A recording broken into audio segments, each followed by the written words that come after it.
오늘 본문은 룻기의 이 결말에 해당되는 내용인데, 룻기의 결말이잖아요. 근데 언뜻 보아도 우리가 지난 주일에 보았던 룻기 초반부 그 1장의 내용과는 분위기가 굉장히 많이 다릅니다. 지난 주일에 보았던 1장의 내용은 어떤 내용이었습니까? 영적으로 타락한 시대였던 사사시대 때 일어난 일이라고 하는 것을 전제로 해서 영적인 타락의 시대였으니까 아무래도 하나님의 어떤 징계의 개념으로 이스라엘 땅에 기근이, 흉년이 임하지 않습니까? 그 흉년에 베들레헴이라고 하는 성읍도 예외 없이, 베들레헴이라고 하는 이름의 뜻은 뭐라고 그랬습니까?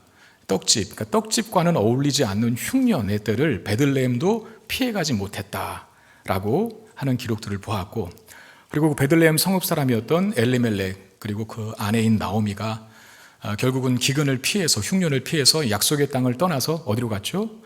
이방 땅인 모압 지방으로 가지 않습니까? 소위 아메리칸 드림을 꿈꾸고 여기가 너무 힘드니까 저기로 살려가자라고 해서 갔는데 어떻게 됐어요? 모압 땅에 채 10년 정도 거주한 다음에 뒤를 돌아봤더니 남편 엘리멜렉도 죽고 또 아들 둘도 다 죽게 되는, 그러니까 나오미라고 하는 여성, 엘리멜렉의 아내인 그 나오미라고 하는 여성이 결국은 모든 걸 다 잃어버리게 되는 그런 모습으로 1장 초반이 시작됐죠.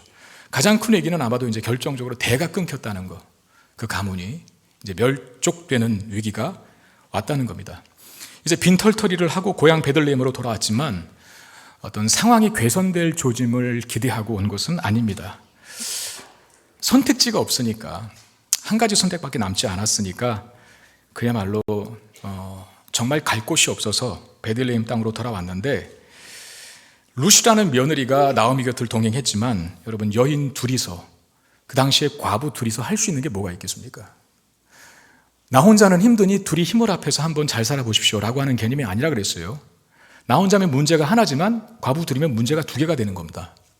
그러니까 혼자면 한 정도의 문제를 과부 둘로 인해서 두 배의 문제가 되는, 그러니까 룻이 동행한 것이 사실은 나오미에게 그렇게 큰 도움이 되지 않을 수 있다는 거죠.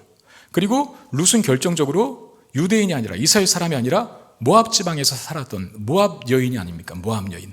이스라엘 백성들을 굉장히 역사 속에서 못 살게 굴었던 우리나라 사람들이 일본 사람들을 대하는 것 그 이상으로 훨씬 더 싫어했던 사람들인 모압 사람, 그 모압 족속에 속한 여인이 바로 룻이었죠.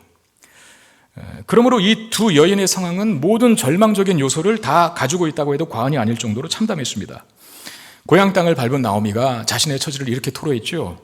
1장 20절 21절 보니까 나오미가 그들에게 이르되 나를 나오미라 부르지 말고 나를 마라라 부르라. 이는 전능자가 나를 심히 괴롭게 하셨음이니라. 내가 풍족하게 나갔더니 여호와께서 내게 비어 돌아오게 하셨느니라. 여호와께서 나를 징벌하셨고 전능자가 나를 괴롭게 하셨거늘 너희가 어찌 나를 나오미라 부르느냐 하니라 그랬습니다. 그야말로 나오미는 인생 자체가 이제 쓰디쓴 괴로움의 인생이 되었던 것이죠. 베들레헴 땅으로 돌아와서 소위 화작이 된 나오미를 보면서 사람들이 웅성웅성하지 않았겠습니까?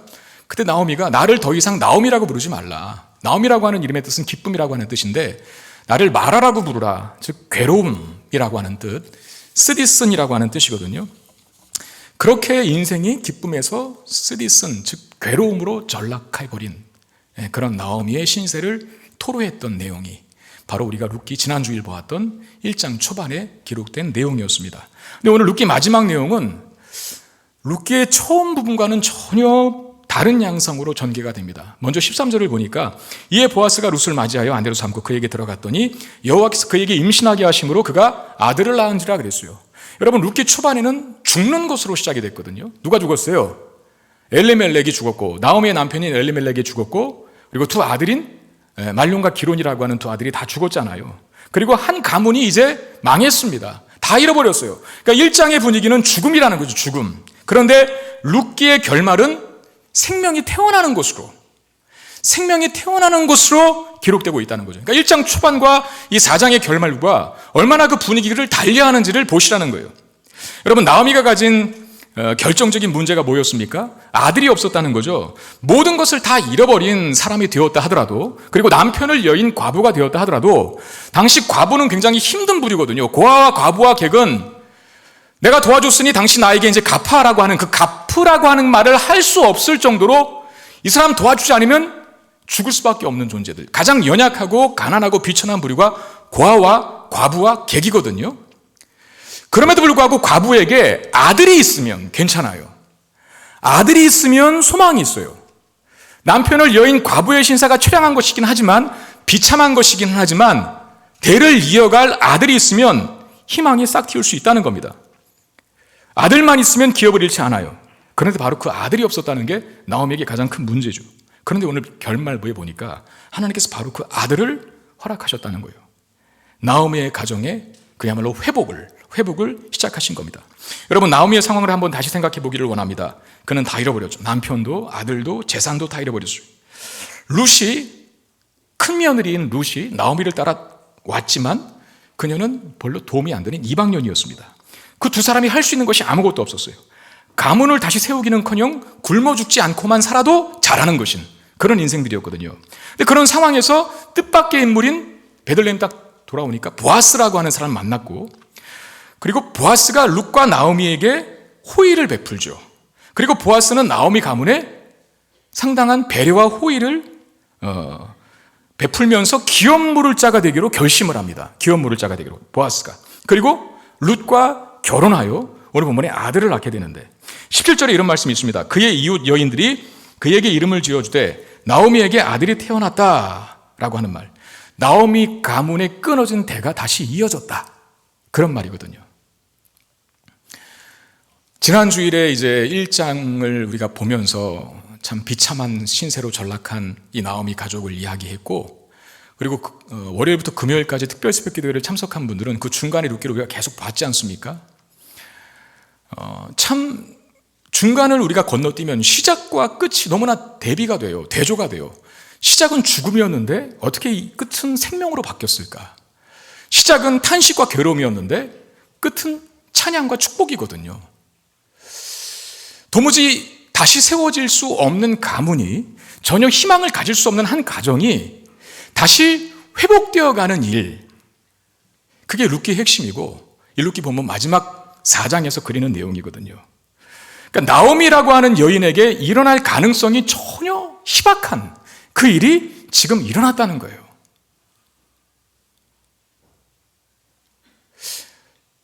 우리는 이런 걸 가지고 드라마틱한 아주 놀라운 인생이라 그렇게 말을 하는데, 여러분 사실 드라마도 이렇게 쓰면 안 봅니다. 재벌집 막내 아들 보셨어요? 네. 그 끝이 어떻게 끝났는지 아시죠? 끝이 굉장히 허무하게 끝나서 뭐 시청자들이 비난이 쇄도 있다고 하는데 다 꿈이었다 그러고 끝났대요. 꿈이다. 어떤 사람이 죽어서 환생을 하는데 재벌집 막내 아들로 환생을 한 거예요. 그리고 열심히 승승장구합니다. 결론은 꿈이다. 여러분, 드라마에서도 이루어지지 않을 것 같은 일은 안 씁니다. 어떻게 죽었다 환생했더니 죽은 전의 생애를 기억하면서 다시 태어난 생애에서는 재벌집 막내 아들이 돼서 승승장구해서 거대 기업의 수장이 되는가? 그렇게 그리거든요, 드라마가. 그런데 마지막에는 그건 개꿈이다. 그리고 끝났어요. 꿈꾼 거예요, 꿈꾼 거. 드라마도 이런 소재를 잘 안 씁니다. 근데 룻기는 드라마가 아닙니다. 드라마가 아니라는 한 가지 단서가 우리가 읽을 때 족보가 나왔어요. 족보가. 어울리지 않는, 이 이야기에 어울리지 않는 족보가 나온 이유가 뭡니까? 이게 실제 역사라는 거예요. 한 가정에서 일어났던 일이라는 거예요. 어떻게 완전히 밑바닥에서 이렇게 높은 곳으로 올라갈 수 있을까? 룻만 봐도 보아스의 밭에서 이건 직원도 아니라 구걸하는 자였잖아요. 거지처럼 쓰레기를 주워 먹는 자였거든요. 그런데 유력한 자 보아스의 아내가 된, 아내가. 이런 일이 가능합니까? 근데 가능했다. 그런 일이 일어났다라고 본문에 기록하고 끝이 나는데, 나오미에게 일어날 가능성이 전혀 없는 일이 일어난 것으로 무슨 결말을 맺습니다. 이런 일이 어떻게 가능할까요? 돌이켜보면 여러분, 우리도 마찬가지. 우리의 삶에도 하나님의 은혜가 아니었으면 극복될 수 없었던 문제들, 해결의 가능성이 전혀 없었던 인생의 난관들을 많이 만나왔습니다. 저는 그런 분들을 많이 봐요. 목회자다 보니까 여러 성도님들의 가정을 대하게 되는데, 어떻게 보면 정말 저분은 저 산을 어떻게 넘을까 싶은 분들이 있어요. 저분은 저 강을, 저 깊고 넓은 바다를 어떻게 건널까? 저 문제를 어떻게 해결하실까?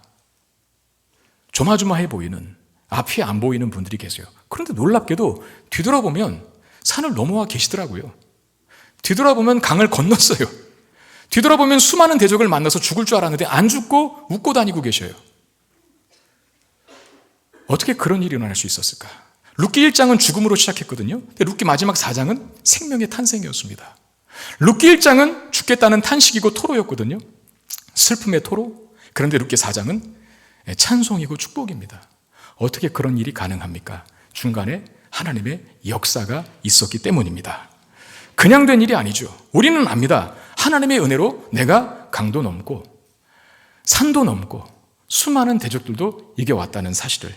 오늘 본문 13절에도 룻에게 아들이 낳음으로 나오미의 가문이 이제 드시어 이어지게 되었다라고 하는 말을 13절에 이렇게 표현해요. 여호와께서 그에게 임신하게 하심으로. 여호와께서 임신하게 하심으로.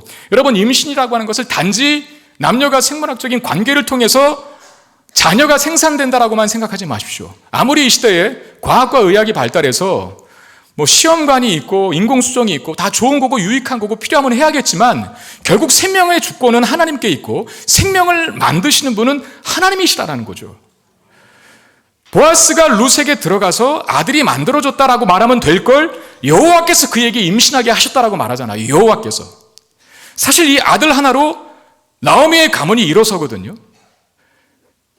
무너질 수밖에 없었고 전혀 희망이 보이지 않았던 그 가문이 다시 일어서게 된 원인을 룻기의 저자는 분명하게 기록합니다. 여호와께서 했다고. 여호와께서.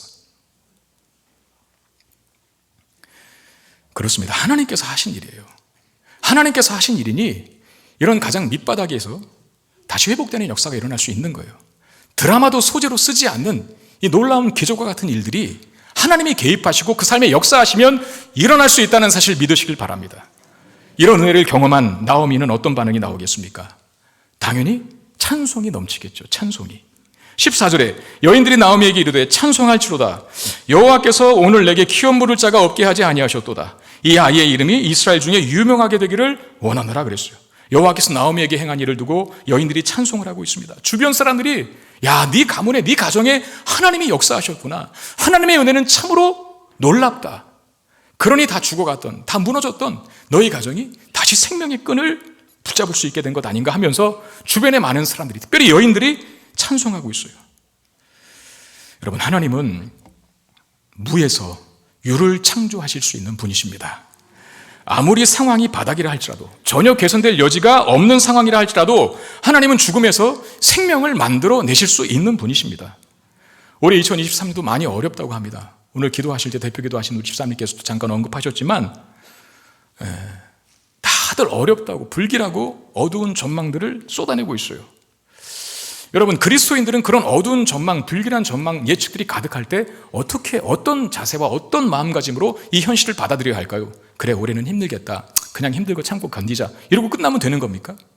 아니에요. 그 우울하고 암울한 분위기 속에 녹아드는 게 그리스도인이 아니라 현실은 직시해야겠지만 우리가 현실을 직시해야 하는 일은 단 하나예요. 도무지 감당되지 않고 도무지 이길 수 없고 극복 불가능한 이 현실 속에서 내가 오직 붙잡아야 할 분은 하나님 한 분밖에 없다라는 사실을 알게 하고자 우리 현실을 직시해야 한다는 거죠. 현실을 직시했습니까? 올해 어렵다고들 많은 사람들이 예측하고 모든 전문가들이 다 그와 같이 얘기한다고 해도 우리가 이 현실을 제대로 직시한 다음에 해야 할 것이 있어요. 우리의 시선을 하나님께 두는 겁니다. 하나님께 우리의 시선을 두고 하나님의 은혜를 구한다면 가뭄과 기근 중에도 풍성한 열매를 맺게 될 줄로 믿습니다.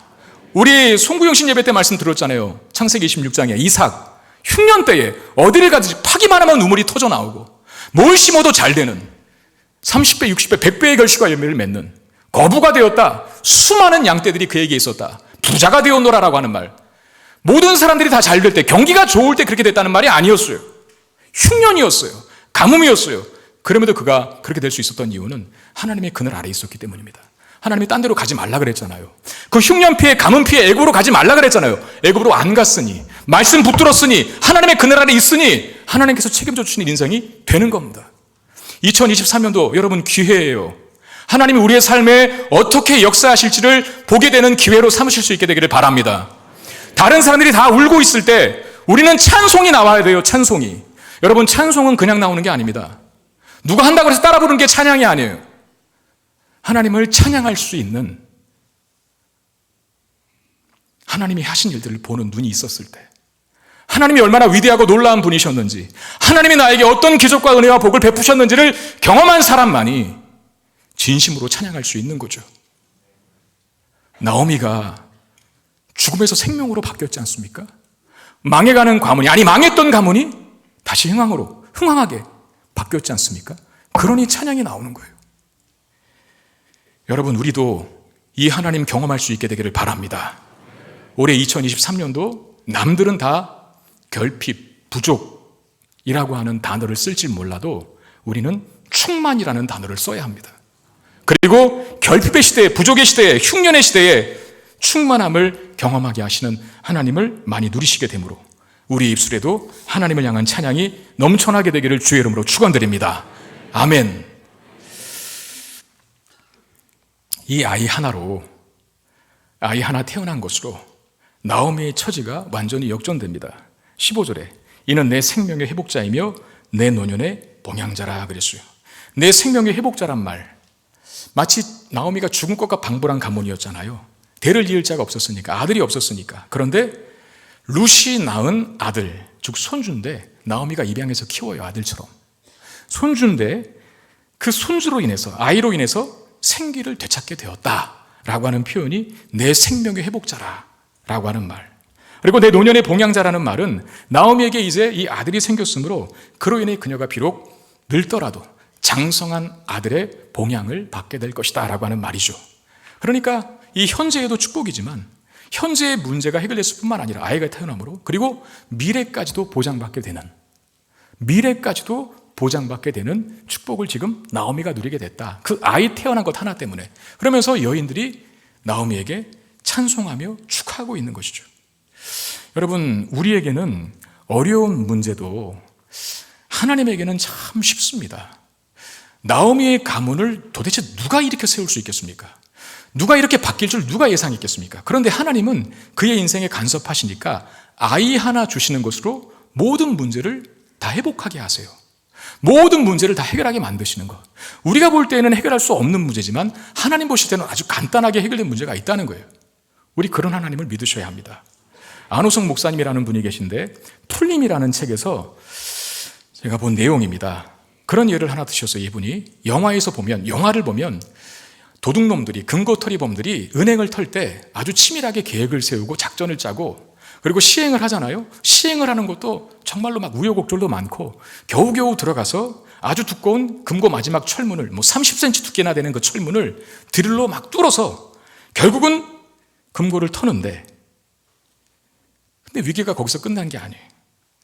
결국은 범인들에게, 그 도둑놈들에게 예상치 못한 문제가 발생하고 결국 영화 속에 은행을 턴 도둑들은 경찰에 붙잡히고 말게 되는 이런 일들로 보통 그려지잖아요. 그런데 그런 도둑들과 아주 대조적으로 은행 지점장이라는 사람은 그 초롱성 같은 금고문을 작은 열쇠 하나로 간단하게 엽니다. 도둑놈들은 그것 뚫으려고 어마어마하게 고생을 하고 수고를 하는데 은행 지점장은 열쇠 하나 들고 가서 자연스럽고 간단하게 연다는 거예요. 이 두 대조군을 비교하면서 우리 인생에도 도저히 풀리지 않을 것 같은 문제들, 아주 두꺼운 철문처럼 우리를 가로막고 있는 문제들이 많이 있다는 거죠. 그런데 그 문을 여는 방법은 아주 간단하다는 거예요. 은행 지점장에게 그 금고문을 열 수 있는 키가 있으면 되는 것처럼 우리 인생에 하나님이 계시면 두꺼운 금고문도 아주 간단하게 열 수 있다는 겁니다. 근데 하나님이라고 하는 키를 갖고 있지 못하면 자기 실력으로 살려고 해요. 어떻게 제가 저 문을 열까?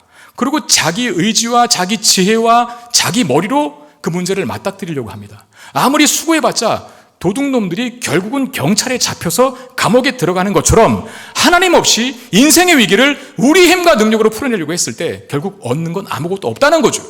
오히려 문제가 더 꼬이고 비참하게 된다는 거. 그러니 우리가 반드시 가지고 있어야 할 것은 마스터키, 하나님이라고 하는 그 어떤 문제도, 그 어떤 두꺼운 문도, 그 어떤 초롱성과 같은 문도 풀어낼 수 있는, 열 수 있는 하나님을 소유하면 된다라고 하는 말. 여러분, 나오미가 지금 그런 경험을 하고 있잖아요. 나오미 스스로에게는 해결할 수 없는 인생의 문제를 만난 거예요. 근데 그의 인생에 하나님이 개입하시고 하나님이라고 하는 키가 들려져 있으니까, 즉 아들 하나 얻게 하시는 것으로 모든 문제가 다 해결되고 모든 상황이 다 평정이 돼요. 우리에게는 어려운 문제일 수 있지만 하나님에게는 아주 간단한 문제라는 거. 관건은 내가 하나님을 붙들고 있는가, 그거라는 겁니다. 우리 인생에서 어떤 문제를 만나든 간에 그 문제에 대한 유일한 대답은 여전히 하나님이라는 사실을 잊지 않고 사는 저와 여러분 되시기를 바랍니다.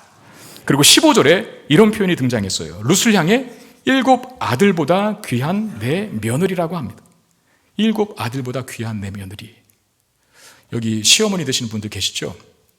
오늘 집에 돌아가셔서 며느님들한테 전화하셔서 꼭 한마디 해주십시오. 7 아들보다 내 귀한 며느리 잘 있었나? 이렇게 한번 하십시오. 제가 확신하건대 다음 달 용돈 10만 원 오릅니다. 뭐 해보세요. 7 아들보다 더 귀한 내 며느리, 이처럼 귀한 칭찬이 어디 있습니까? 그리고 당시에, 오늘 이 시대가 아니라 우리 시대도 아니고 이 당시에, 여자는 숫자에도 안 들어갔던 그 당시에 유대 사회는 아들을 귀하게 여기잖아요.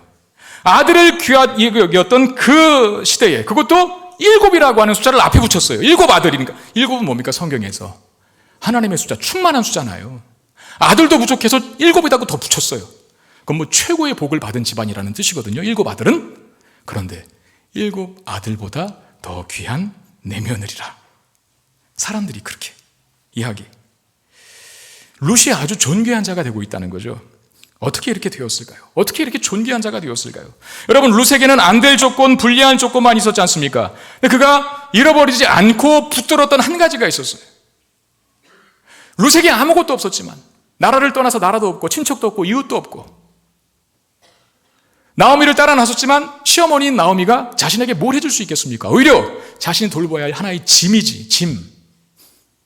아무것도 없었는데 룻이 잃어버리지 않고 붙들고 있었던, 남편도 잃어버렸지만 잃어버리지 않고 붙들고 있었던 한 가지가 있으니 그게 바로 신앙이었습니다. 신앙. 룻이 가진 하나님을 향한 신앙 때문에 그가 나오미를 따라온 것이고요. 희망이 없는 나오미를 따라온 것이고, 신앙에 의해 살았기 때문에 정직하고 성실하게 일했잖아요.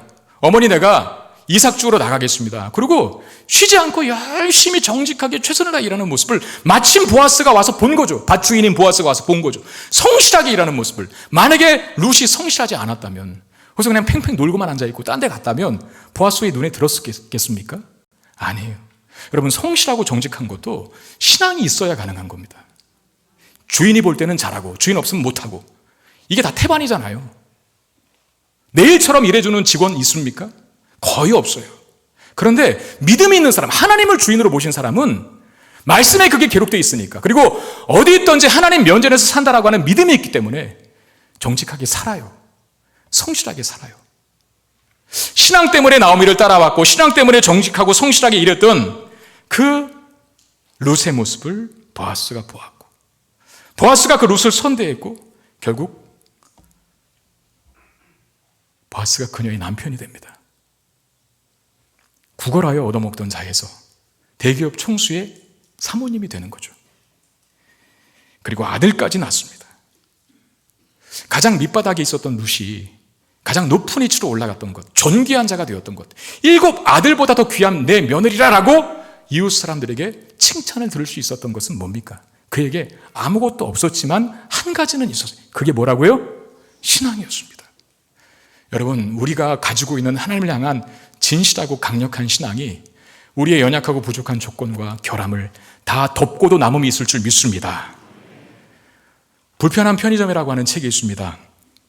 보신 분도 계실 것인데 누적 평배량 100만 부를 넘었답니다. 전자책 부문 1위, 공공도서관 대출 1위, 서울대 도서 대출 1위, 1위, 베스트셀러. 100만 부가 팔렸다는 것은 대단한 거죠. 근데 저 불편한 편의점을 쓴 작가가 김호연 씨라고 하는, 제가 볼 때 나이를 구체적으로 모르겠는데 한 40대 초중반 된 것 같아요. 남자거든요. 근데 이 사람이 화제 인물이 됐으니까 여러 이제 방송에서 뭐 이렇게 모시겠다, 한번 우리 촬영하자라고 하는 얘기 많이 했을 것 아닙니까? 근데 다 고사하고 최근에 기독교 한 방송에 출연을 했어요. 기독교 방송에 출연했다라는 얘기를 들었으니 여러분 짐작을 하겠죠. 이 사람 모태신앙입니다. 그리스도인이에요. 어머니가 되게 믿음이 좋았더만 어머니가 아들에게 막 편지도 쓰고 성경도 선물하고 하나님에 대한 얘기를 많이 해요. 돈도 좋고 자유도 주지만 제일 중요한 건 너의 인생의 행복과 생명을 결정하는 것은 하나님이다라고 막 그렇게 메모해서 써주고 그랬더라고요. 이 아이가 그렇게 신앙으로 자랐어요. 그리고 불편한 편의점이라고 하는 베스트셀러를 냈는데 이 책의 내용이 선한 사마리아인을 모티브로 한 것이랍니다. 우리 누가복음 보면서 들었던 말씀의 내용 아닙니까? 선한 사마리아인. 여러분 지금 이 시대에는 소설이든 영화든 드라마든 간에 아무튼 막장이 되어야 돼요. 막장이. 자극적이고 선정적이고 뭔가 이렇게 쇼킹한 것이 있어야만, 말초신경을 자극하는 무슨 소재가 있어야만 사람들이 영화도 보고 소설도 읽고 드라마도 보는 거예요. 우리 다 그렇잖아요. 드라마 여러분 보세요. 다. 여러분 어떤 드라마를 많이 보는지 한번 보세요. 다 막장일걸요 분명히.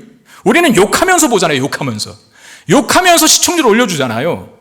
왜 작가들은, 왜 드라마 연출 기획하는 사람들은 왜 그렇게 막장 드라마만 방영할까? 그렇게 해야 보니까, 그렇게 해야 돈이 생기니까, 그렇게 해야 상업성과 대중성이 있으니까. 근데 불편한 편의점은 그런 요소 다 빼버렸어요. 인간이 얼마나 따뜻한 존재일 수 있는지, 서로 사랑하고 배려하는 게 얼마나 큰 기적을 이루는지, 그리고 그분이 분명히 말했어요. 그 배우에 작용하는 하나님의 섭리를 그렸다고. 선정적이고 자극적이고 말초적인 거 아무것도 없어도 100만 부나 팔렸대요. 베스트셀러가 됐대요. 그분이 그 프로에서 이렇게 말했어요. 제가 여운이 굉장히 많이 남는데 하나님이 자기에게 작가라는 달란트를 주셨대요. 하나님이 자기에게 글 쓰는 능력을 주셨대요. 그러니 자기는 세상과 타협하지 않고 세상의 방식으로 글 쓰지 않고 하나님께서 원하시는 글 쓰겠다.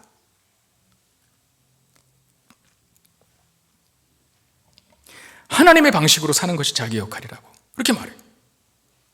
여러분 우리는 그리스도인들은 그리스도인들이 사는 방식이 따로 있습니다. 세상 사람들이 이렇게 살았다고 해서 이렇게 살아서 저기 올라갔다 그래서 똑같은 방식으로 살지 마십시오. 이 사람도 철저히 경험했더라고요.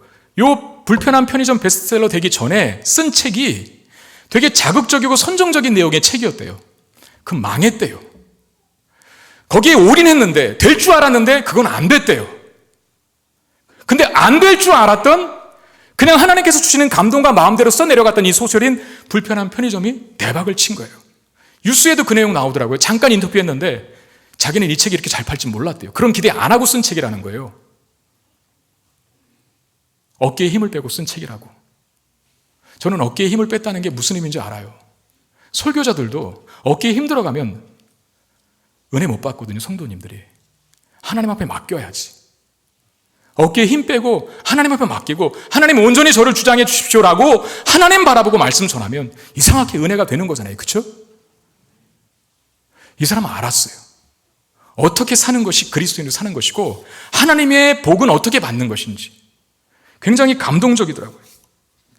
여러분 우리도 마찬가지입니다. 우리에게 아무것도 없어도 하나님이라고 하는 한 분이 우리 곁에 있고 그분을 향한 간절한 신앙, 우리 그것만 잘 간직한다면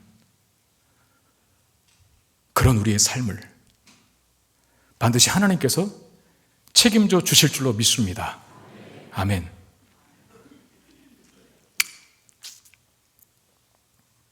룻도 보세요.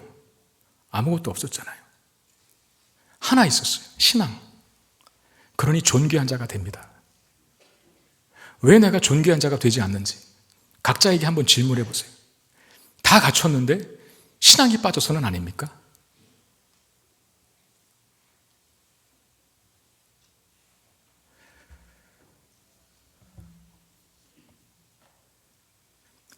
한움을 팔 수 있는 저와 여러분 되시길 바랍니다. 하나님이라고 하는 한 분. 여러분 저를 보세요. 저 박사학위 이런 거 없거든요.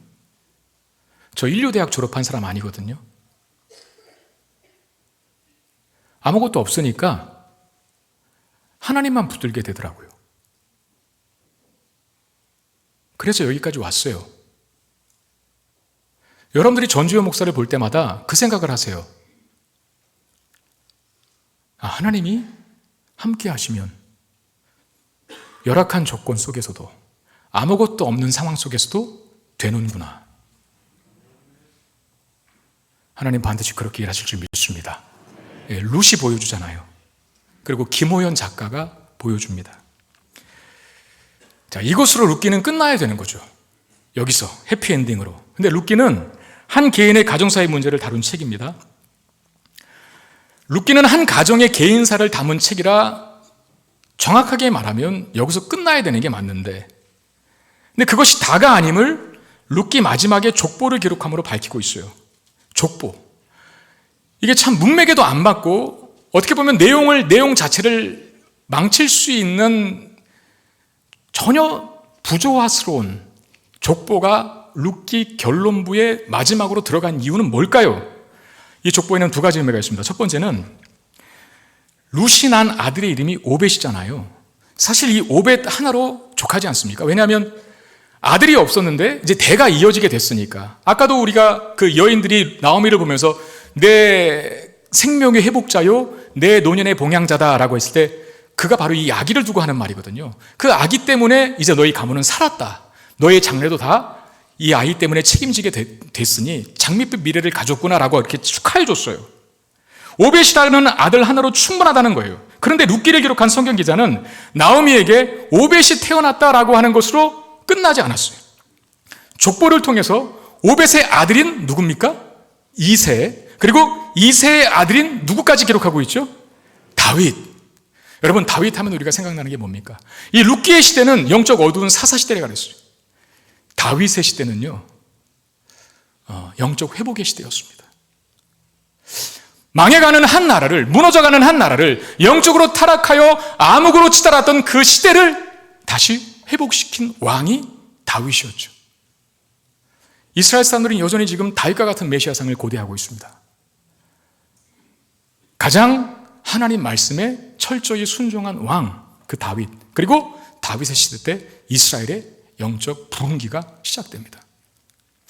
그러니까 다윗까지 기록하고 있는 건 뭡니까? 한 가정의 회복을 그린 이야기가 아니라 나라, 한 민족의 회복을 고대하라, 기대하라, 그 말이고. 그리고 다윗, 족보에 다윗이 나오면 또 우리는 또 누구까지 연상합니까? 예수님까지 연상하죠. 왜냐하면 다윗의 계보를 타고 예수님이 오시기 때문에. 그럼 예수님이 다윗의 계보를 타고 오신다라는 것을 예측할 때 우리는 나오미에게 아들이 나옴으로 한 가문이 살고 다윗이 또 등장함으로 가정에서 회복되는 것으로 끝나지 않고 한 민족 이스라엘이라고 하는 한 나라가 회복되게 될 것을 기대하고, 그리고 다윗의 족보에 반드시 예수 그리스도가 그 족보를 타고 오실 것을 기대하면서 이제는 한 나라에 국한되지 않고 회복이 어디까지 이어진다고요? 온 인류까지. 그걸 기대하라고 룻기의 결론부에 족보가 기록된 첫 번째 이유입니다. 그리고 또 하나는 이스라엘 역사 중에 족보에 담긴 또 하나의 의미는 이 족보 안에는 아주 이상한 조합이 하나 있습니다. 처음에 등장하는 인물이 베레스라고 하는 사람이고, 그 다음에 보아스, 또 오벳 출생, 이 세 사람의 출생이 그런데 베레스부터 시작한 이유가 무엇 때문일까요? 베레스는 창세기 38장에 기록된 것처럼 야곱의 아들이었던 유다가 자신의 며느리인 다말과 관계에서 난 아들이 베레스거든요. 그러니까 며느리 다말의 남편이 죽어요. 그럼 시아버지인 유다 입장에서는 자꾸 아들을 계대교른법에 의해서 남은 아들을 들여서 후손을 잇게 만들었어야 되는데 그 약속을 유다가 지키지 않습니다. 그리고 멀리 양치로 떠나죠. 다말이 대를 이윽기 위해서 멀리 양치로 떠난 시아버지인 유다를 따라가는데 변장을 하고 위장을 하고 창녀처럼 들어가요. 창녀처럼. 성매매하는 사람처럼. 그래 모르고 이 유다는 관계를 합니다. 그래서 태어난 아들이 베레스예요. 그래서 오늘 족보에 베레스부터 시작을 하거든요.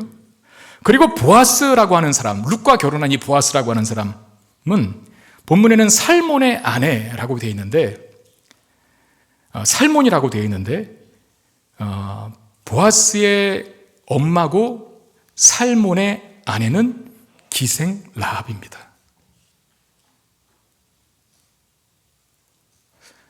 그러니까 보아스의 어머니는 출신이 기생이었다는 거예요. 그리고 보아스는 누가 결혼했다고요? 이스라엘 여인 룻. 맞습니까? 아니죠. 이방인. 그것도 모압 여인 룻. 자,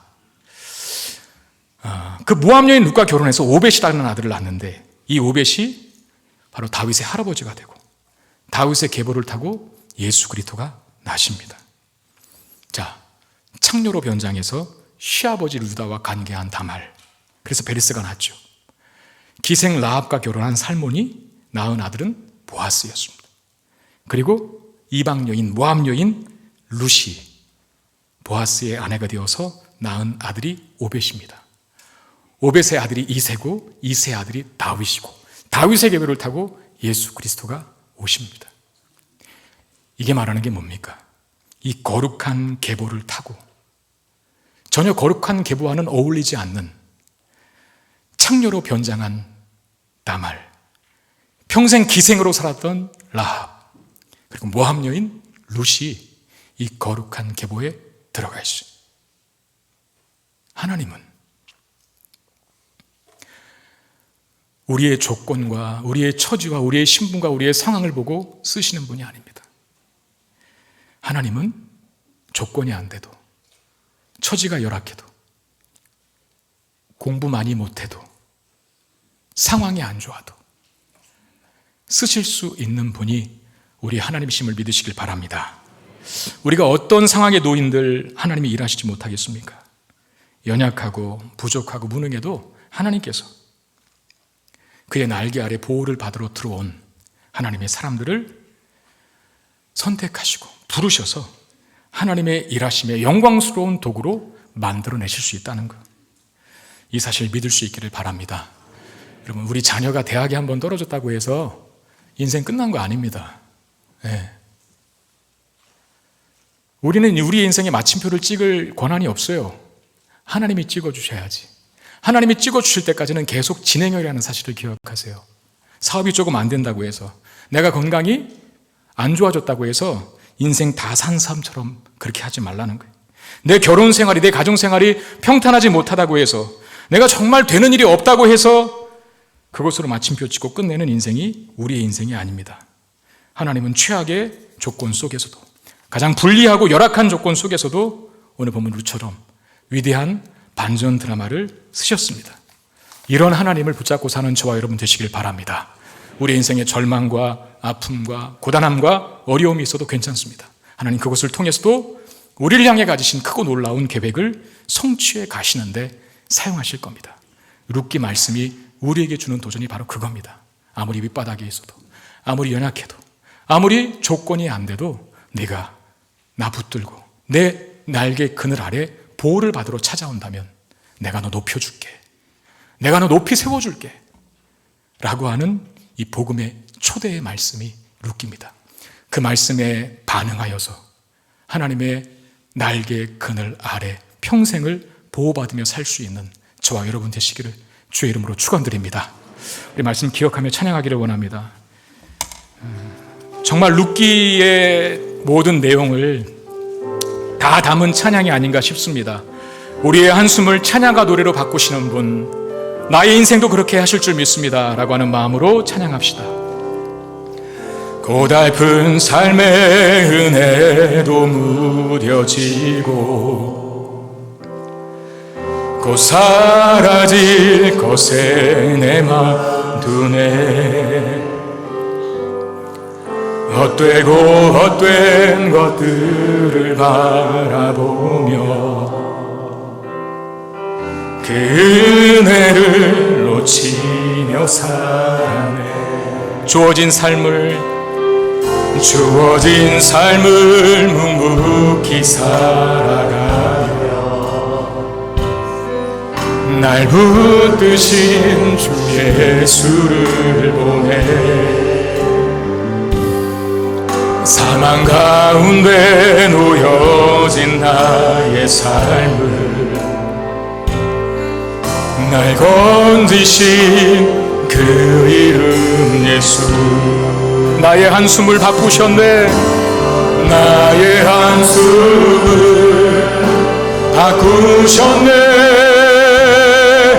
주를 향한 노래로, 소망의 노래로 나의 눈물을 거두신 주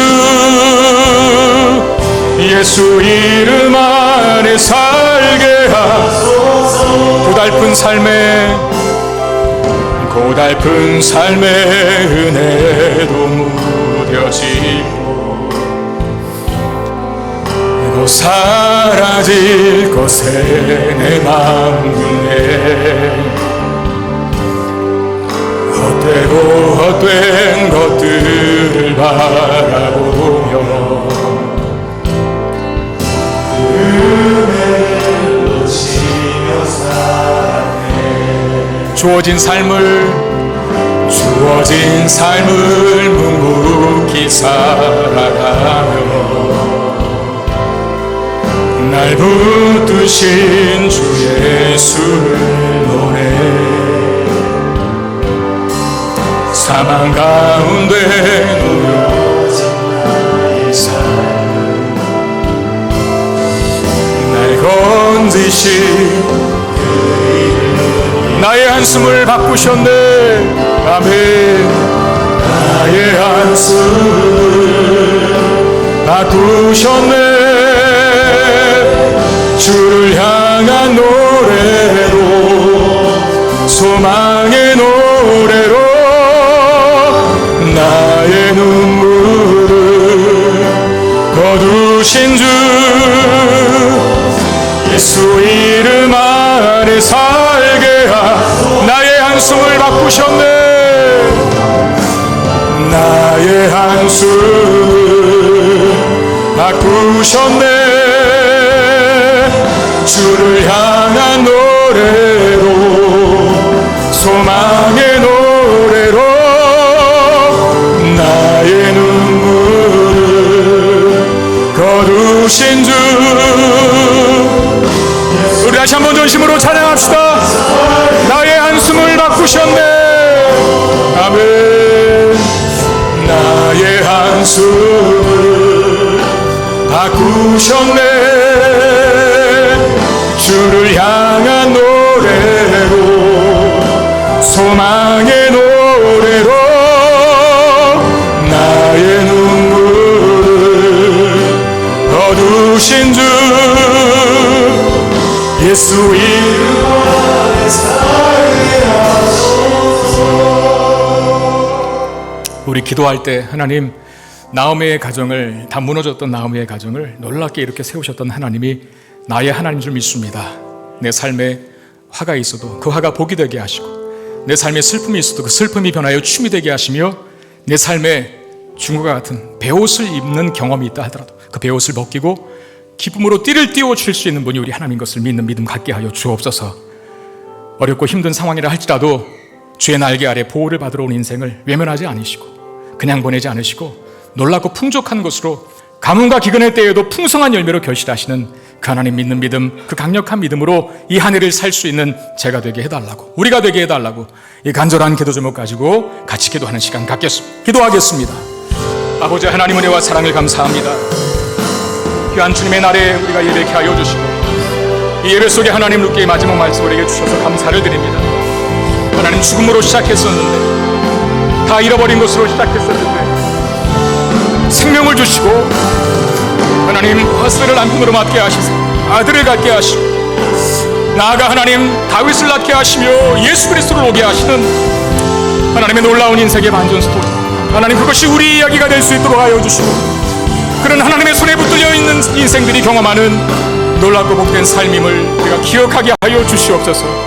아무리 어렵고 힘든 상황이라 할지라도 바닥으로 떨어진 내동댕이 쳐진 인생처럼 보일지라도 신앙 하나 붙들고 나아간다면, 하나님 하나 붙들고 나아간다면 놀랍게 회복시키시는 하나님의 은총을 경험하는 인생이 될 줄로 믿습니다.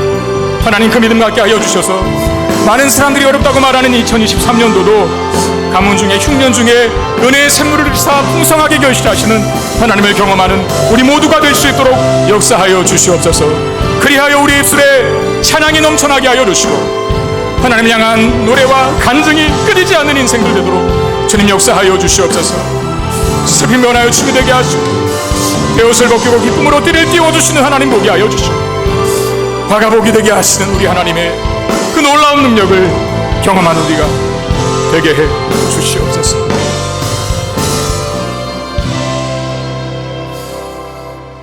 하나님 다 무너졌던 나오미의 가문을 놀랍게 이렇게 세우시는 하나님을 룻기의 말씀을 통해서 보게 하시니 감사합니다. 그 하나님이 나의 하나님, 우리의 하나님이라는 사실을 기억하게 하여 주옵소서. 어떤 밑바닥의 인생이라 할지라도, 아무런 소망이 없는 상황에 놓일지라도 하나님 한 분이 우리의 곁에 계심을 믿고 그 믿음으로 모든 것이 다 반전될 수 있음을 기억하는 우리가 되게 해 주시옵소서. 위대한 반전의 드라마를, 그 스토리를 써가시는 분이 우리 하나님인 것을 믿기에 어떠한 위기와 어려움에도 낙심하지 않고 좌절하지 않고 주님께서 일하실 것을 기대하며 기대와 소망 속에 우리의 삶을 살아내는 우리 모두가 되게 해 주시옵소서. 그리하여 우리 인생에 찬양이 넘쳐나게 되기를 원합니다. 화가 복이 되게 하신 하나님, 슬픔이 변하여 춤이 되게 하신 하나님, 베옷을 벗기고 기쁨으로 띠를 띄워주시는 그 하나님이 나의 하나님이셨음을 고백하고 찬양하게 될 날, 우리의 날이 되게 해 주시옵소서. 귀한 예물을 하나님 앞에 드립니다. 주님 받으시고 하나님의 영광을 위해 사용되게 하시며 예물 드린 손길 위에 하나님의 날개 아래 보호하시사 그들의 모든 필요를 충만하게 채워 주시옵소서. 우리 주 예수 그리스도 이름으로 간절히 축복하며 기도드리옵나이다. 아멘.